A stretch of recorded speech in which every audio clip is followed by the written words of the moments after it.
अस्सलाम वालेकुम दोस्तों साथियों, मैं हूं समी इब्राहिम और आप देख रहे हैं समी इब्राहिम यूट्यूब चैनल। आज सोमवार है और 18 मई है और सन 2020। एक दो दिन के वक्फे के बाद आपसे मुखातिब हो रहा हूं। कुछ मसरूफ़ था, दुआ करें मेरे वालिद साहब को अल्लाह सेहत दे।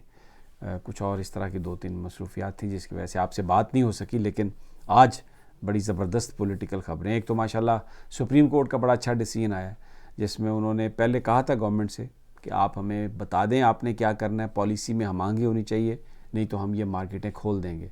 और आज उन्होंने मार्केट सारी खोलने का ऐलान कर दिया। अब ये बेहतर है कि ट्रांसपोर्टर्स भी जो हैं वो अपनी जो लड़ाई लड़ रहे हैं इस वक्त सब ये पैसा बनाने के चक्कर में, हालांकि डीज़ल इतना सस्ता हो गया और ये कह रहे हैं जी किराए बढ़ाएं और सोशल डिस्टेंसिंग पे हम अमल नहीं कर सकते। सोचना चाहिए इनको, होश के नाखून ले।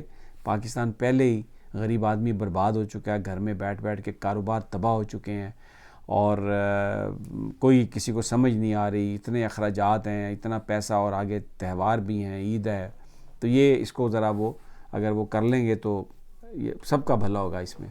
नहीं तो अदालत तो फिर फैसले देते जा रही है। इमरान खान साहब और चीफ़ जस्टिस साहब में एक हारमोनी नज़र आई है। चीफ़ जस्टिस इमरान खान साहब वज़ीर-ए-आज़म पाकिस्तान ये भी ख़िलाफ़ थे उसके लॉकडाउन के, मुकम्मल लॉकडाउन के, और ये स्मार्ट लॉकडाउन की बात करते रहे, जुज़वी लॉकडाउन की। लेकिन पीपल्स पार्टी ने और नून लीग ने इसमें की है पॉलिटिक्स। अब आज़ाद जम्मू कश्मीर की हुकूमत ने जी मुकम्मल लॉकडाउन का फ़ैसला कर लिया। सिंध के बिलावल भुट्टो साहब कह रहे हैं जी कि ये जजेस को संजीदगी से फ़ैसला उम्मीद है वो करेंगे। भाई फ़ैसला कर दिया और वो संजीदगी से ही किया है, आप इसको मान लें बस। और शाह महमूद कुरैशी साहब ने तो बिलावल साहब को याद दिला दी है उनकी कि मैंने तो तुम्हें निकर में देखा हुआ बच्चू, और मैंने तो उस वक्त देखा हुआ है जब तुम वो जो एक कमरे के नुक्कड़ में खड़े रो रहे होते थे और मोहतरमा डांटती थी। तो मैं ये वैसे सोच रहा था कि बच्चा छोटा जो है, जो निकर विकर पहन के फिर रहा है, तो वो क्यों गली के अपने कमरे के नुक्कड़ में खड़ा होकर रोता है। तो माँ, मुझे फिर याद आ रहा था वो बाज़ फ़िक्र माँ के कि तू दसिया क्यों नहीं, हर शय गंदी कर देती है। कोई इस किस्म की कोई कहानी हुई होगी जो शाह महमूद कुरैशी साहब जिक्र कर रहे हैं। बहरहाल ये एक ज़रा लतीफ़ पैराए में उन्हें ये बात हो रही है और इस वक्त मैच्योरिटी की ज़रूरत है, हारमनी की ज़रूरत है। हारमनी से मुराद ये नहीं है कि आपने कोई कंप्रोमाइज़ कर लिया, और ना ही जिनके बारे में अगर आप हाथ हौला रखें तो उनको ये समझना चाहिए कि हमें कोई मिल गया है, कोई एनआरओ मिल गया। ऐसा कुछ नहीं है। इमरान खान जिस शख्स का नाम है उसकी दोस्ती सिर्फ पाकिस्तान से है और वो किसी तरह भी कतई तौर पर वो जो है नहीं छोड़ेगा किसी को। और at the end of the day आप देखिएगा, चाहे को उसका कितना करीबी दोस्त है, अजीज़ है, साथी है, अगर उसने दो नंबरी किया ना तो वो उसको भरेगा, उसको भरवाएगा, उससे पकड़ेगा, उसको छोड़ेगा नहीं। अब ज़रा पॉलिटिकल जो है ना, एक बड़ा माहौल बनाने की कोशिश की जा रही है और ये बताया जा रहा है कि ये एक बिल्डअप हो रहा है कि जी ईद के बाद को बड़ा धमाका होने वाला है और बस ईद के बाद तो फिर ये बड़े लोग खफा हो गए हैं और जो खान की जो हुकूमत है ना वो जाने वाली है और बड़ी मुलाकातें कराने की कोशिश हो रही है जहांगीर तरीन साहब की इमरान खान साहब से। उसका मैं आपको अहवाल देता हूँ कि वो यार लोग क्या बता रहे हैं।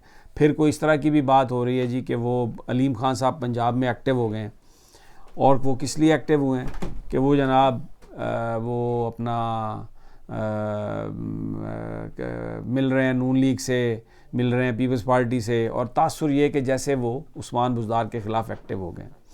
इसकी क्या हकीकत है मैं आपको आज बताता हूँ। देखें, ये बात तो दुरुस्त है कि जहांगीर तरीन साहब का इमरान खान से बड़ा ताल्लुक़ था और वो शुगर की रिपोर्ट और उसके अलावा कुछ और गवर्नेंस के मसाइल जिनमें जहांगीर तरीन साहब ने ज़रा इन्फ्लुएंस अपना पीएम ऑफिस में ज़्यादा करने की कोशिश की तो उस पर वहाँ पे ब्यूरोक्रेसी भी उनके ख़िलाफ़ हो गई, पॉलिटिकल अपोनेंट्स भी मिल गए और अब वो इमरान खान से दूर हैं।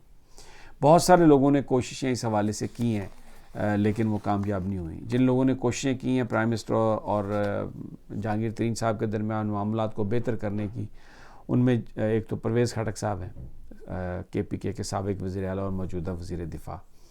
जब KPK में वज़ीर आला थे परवेज़ खटक साहब तो जहांगीर तरीन साहब के साथ उनकी बड़ी दोस्ती थी और बहुत सारे जो माइंस के ठेके हैं KP में जो जहांगीर तरीन साहब के दोस्तों को या उनकी अपनी कंपनियों को मिले हैं वो जहांगीर खटक साहब ने उसमें बहुत फेवर दी थी। उसमें कुछ इरेगुलरिटीज़ भी हैं, मुझे मौका मिलेगा तो मैं अपनी अगली किसी वीडियो में इंशाअल्लाह मैं आपको उसकी तफसील बताऊँगा। तो जहांगीर खटक परवेज़ खटक साहब ने बहुत कोशिश की कि जहांगीर तरीन साहब के वज़ीर-ए-आज़म से मामला ठीक हो जाएं, लेकिन प्राइम मिनिस्टर ने कहा है कि जब तक जो शुगर स्कैंडल है इसका फोरेंसिक नहीं आ जाएगा मैं किसी से नहीं मिलूँगा। रिपोर्ट आ जाए, शाया हो जाए, इन्वेस्टिगेशन अपना पूरा कोर्स मुकम्मल कर ले, फिर उसके बाद मैं जहांगीर तरीन साहब से मिलूँगा। दूसरा, प्राइम मिनिस्टर की एक और मुलाकात हुई है ओन चौधरी से। अब ओन चौधरी जो हैं वो कोई इंडिपेंडेंट पॉलिटिकल फिगर नहीं है, लेकिन इस कॉन्टेक्स्ट में थोड़ी सी उनकी अहमियत है कि वो इमरान खान साहब के सेक्रेटरी थे एक वक्त में, और इमरान खान साहब से किसी ने बात करना होती थी या खान साहब ने अगर किसी शख्सियत से कोई टेलीफोन पर कोई बात करनी या उनसे मिलना जुलना, तो वो ओन चौधरी साहब ही उसको फैसिलिटेट करते थे क्योंकि वो उनके प्राइवेट सेक्रेटरी थे। अब जब प्राइम मिनिस्टर बने इमरान खान तो चंद महीनों के बाद कुछ ऐसी खबरें आई गर्दिश में कि ओन चौधरी से इमरान खान साहब की नाचाकी हो गई। जो स्पेकुलेशंस थी उसमें कुछ ने ये कहा कि शायद जो प्राइम मिनिस्टर की फैमिली है उनके साथ उनकी नहीं बनी, कुछ ने कहा कि जो कुछ ऐसी डीलिंग्स की हैं ओन चौधरी साहब ने कि जो प्राइम मिनिस्टर को पसंद नहीं आई, और उसकी वजह से प्राइम मिनिस्टर ने ओन चौधरी को लाहौर भेज दिया। फिर वो उनका जो अचानक हमने देखा कि वो जो उनका नोटिफिकेशन था एडवाइज़र के पंजाब का वो भी वापस हो गया। उससे पहले जब भी इमरान खान पंजाब जाते थे जो फुटेजेस आती थी कभी कभार ओन चौधरी उसमें नज़र आते थे। अब ओन चौधरी की दोबारा वज़ीर-ए-आज़म से मुलाकात हुई है। अब ये इसकी अहमियत इसलिए ज़्यादा है, जो मैंने आपको सारा बैकग्राउंड बताया, कि ओन चौधरी साहब जहांगीर तरीन साहब के बहुत करीब थे। देखें, ये जो फवाद चौधरी साहब हैं ये बहुत करीब हैं, ये ओन चौधरी साहब बहुत उनके नज़दीक थे, और इसके अलावा तहरीक इंसाफ के जो दीवान हैं MNAs और इस तरह के जो लोग हैं वो भी जहांगीर तरीन साहब के बहुत नज़दीक थे। तो जहांगीर तरीन साहब का जो इस्लामाबाद का सुपर मार्केट के करीब घर है उसमें हमेशा ओन चौधरी साहब और फवाद चौधरी साहब, जब भी मैं गया हूँ वहाँ पर मुझे खाना खाते ही नज़र आए, और बहुत आपस में वो नज़दीक थे और बड़ी मुकम्मल जो जहांगीर तरीन साहब कंट्रोल करते थे इमरान खान साहब के विज़िटर्स, उसमें ओन चौधरी साहब का एक बड़ा रोल था। अब जो स्पेकुलेशन हो रही है, जो ज़राया हमें बता रहे हैं, जिन दोस्तों से मेरी बात हुई है, एक तो ओन चौधरी साहब अपना को थोड़ा सा दोबारा चीज़ों को रिवाइव करने की कोशिश कर रहे हैं और वो खान साहब से मिले हैं। दूसरा, पंजाब में उन्होंने आके ये बताया है खान साहब को कि आप जहांगीर तरीन से फड्डा ना ज़्यादा करें, इससे हमारी हुकूमत को ख़तरा लाक हो सकता है, और ये अपोजिशन इससे फ़ायदा उठा लेगी, तो आप इस हवाले से ये ना करें। लेकिन इमरान खान साहब के जो करीबी अजीज़ हैं, दोस्त हैं, वो ये कहते हैं कि खान साहब ये कहते हैं कि जब तक ये पूरी फोरेंसिक की रिपोर्ट नहीं आ जाती मैं जहांगीर तरीन से भी नहीं मिलूँगा, और ये जो करैक्टर हैं सारे इसमें मेरी किसी से कोई मेल मुलाकात नहीं होगी। दूसरी जानब जो खबरें चल रही हैं कि अलीम खान साहब के हवाले से मीडिया में ये खबरें और परसेप्शन बनाने की कोशिश की जा रही है कि जैसे वो पीपल्स पार्टी से और नून लीग के लोगों से मिल रहे हैं, और उनका मिलने का मकसद उस्मान बुज़दार की गवर्नमेंट को टॉपल करना है। देखें, जो लोग अलीम चौधरी साहब को जानते हैं उनको ये पता है कि अलीम चौधरी जो हैं वो बिल्कुल अपने आप को इस वक्त तहरीक इंसाफ से या इमरान खान साहब की मुखालफत लेने के लिए तैयार नहीं है, और जब उनको वज़ीर बनाया गया तो इससे पहले उन्होंने उस्मान बुज़दार के साथ एक मुलाकात की, और ये जो मुलाकात थी ये प्राइम मिनिस्टर इमरान खान के कहने पर हुई थी। अगर किसी से पीपल्स पार्टी वाले से, नून लीग से कोई अगर अलीम खान साहब मिले हैं ना, तो मैं आपको ये बता रहा हूँ, जो मुझे सोर्सेज ने बताया, कि उसका हर चीज़ का इल्म होगा इमरान खान साहब को। अलीम खान पंजाब के अंदर कोई ग्रुप बनाने की कोशिश नहीं कर रहे, ना वो पीपल्स पार्टी और नून लीग को अपने साथ मिला के उस्मान बुज़दार या इमरान खान के ख़िलाफ़ कोई बनाना चाहते हैं, कोई एडवेंचर है उनका, किसी तरह की भी ऐसी कोई बात नहीं। ये एक मीडिया में बिल्डअप है, और ये बिल्डअप ये है कि जनाब ईद के बाद फड्डा होगा। और उसमें एक और बात है, अब इन चीज़ों को हवा कैसे मिल रही है, या ये चीज़ें कैसे, ये स्पेकुलेशन ज़्यादा कैसे हो रही है, ये इस तरीके से हो रही है कि जो एक मैसेज है ना, जो हमारे जो पुराने लोग हैं, जो यानी जो फोर्सेस के भी रिटायर्ड लोग हैं या जो पुराने सीनियर सियासतदान हैं, ब्यूरोक्रेट्स हैं, वो एक बात करते हैं प्राइवेट कन्वर्सेशन में भी, वो ये कहते हैं कि इस वक्त जो मुल्क को ज़रूरत है चैलेंजेस की वजह से, वो है एक नेशनल हारमनी की, यानी एक इत्माद की फ़िज़ा हो मुल्क में, और जो आपस की मुखालफत है सियासी जमातों के दरमियान इस हद तक कि आपस में बाहम दस्तो गिरेबां हैं, वो नहीं होनी चाहिए। अच्छा, अब बहुत सारे लोग ये समझते हैं कि शायद इस हारमनी का मतलब ये होगा कि शायद ये जो करप्शन के केसेस हैं ये वापस हो जाएंगे। जो शख्स भी इमरान खान को जानता है, ये मैं आपको चेतावनी दे रहा हूँ, आप ये मेरी बात समझ लें, सुन लें, इमरान खान करप्शन पर किसी तरह का कोई कंप्रोमाइज़ करने के लिए तैयार नहीं है। फोरेंसिक के लिए अभी शुगर रिपोर्ट को 4 दिन और मिल गए हैं, हो सकता है 2 दिन और मिल जाएं बाद में, फिर ये ईद के बाद ये रिपोर्ट आनी है और इसने पिन पॉइंट करना है, नैब ने रेफरेंस बनाना है।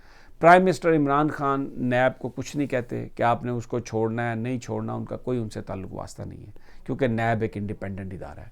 इमरान खान साहब किसी तरह का कोई कंप्रोमाइज़ करते हुए नज़र नहीं आ रहा है। ये इसमें कोई शक नहीं कि इस वक्त शहबाज शरीफ साहब क्योंकि अपने आप को नैब से बचाने की कोशिश कर रहे हैं इस तरीके से कि वो अपनी गिरफ्तारी को वो सियासी रंग देने की कोशिश कर रहे हैं।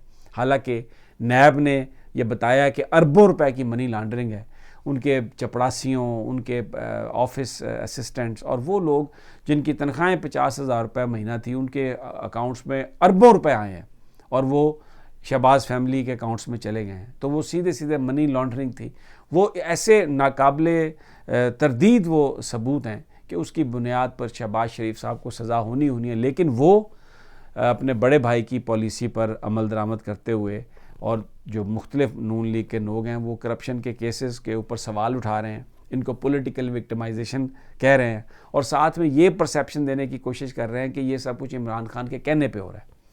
तो अब ये शहबाज शरीफ साहब की, क्योंकि ये ईद के बाद इनकी गिरफ्तारी है और फिर दूसरा नवाज शरीफ साहब के भी वारंट जारी हुए हैं मीर शकील उर रहमान के केस में, उसमें एहतसाब अदालत में ये नैब कह रहा है कि जनाब आप मीर शकील के मुकदमे का डेली बुनियाद पर ट्रायल करें। अब अगर डेली ट्रायल शुरू हो गया तो ये 20 दिनों में फ़ैसला हो जाएगा। तो ये फैसला हो गया तो अबू जान की तो जान नहीं छुटेगी, ये तो बड़ा मसला हो जाएगा। बहरहाल बड़ी इंटरेस्टिंग ये सिनेरियोज़ आ रहे हैं और मैं जैसे जैसे ये अनफोल्ड होंगे मैं आपके साथ शेयर करता रहूँगा। मुझे इजाज़त दीजिए अगली वीडियो तक। अल्लाह निगहबान।